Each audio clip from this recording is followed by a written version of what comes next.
Hi friends, మా Dwaraka mobiles Vijayawada. ఈ mobile వచ్చి పోకో X3 ఫ్రెండ్స్. ఇది కంప్లైంట్ వచ్చి రింగర్ బయటికి సౌండ్ రావట్లేదు అండ్ ఏ స్పీకర్ కూడా పనిచేయట్లేదు. ఈ పోకో సిరీస్కి, ఎంఐ సిరీస్కి కామన్గా ఫాల్ట్ ఉంటుంది. మొబైల్ సడన్గా యూజ్ చేస్తుంటే డెడ్ అయిపోవడం, సిగ్నల్స్ రాకపోవడం, ఎయిర్ స్పీకర్గా రింగర్లు సౌండ్స్ బయటికి రాకపోవడం, ఇవన్నీ పోకో సిరీస్కి, ఎంఐ సిరీస్కి కామన్గా ఇష్యూస్ ఇవి.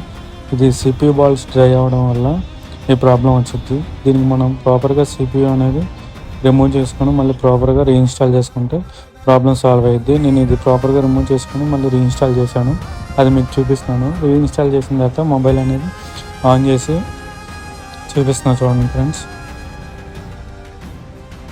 మొబైల్ అనేది ఆన్ అయింది. ఇందాక మనకి రింగర్ ఎయిర్ స్పీకర్ సౌండ్ రాలేదు. ఇప్పుడు నేను ఆ రింగర్ అనేది ప్లే చేసి చూపిస్తాను చూడండి ఫ్రెండ్స్.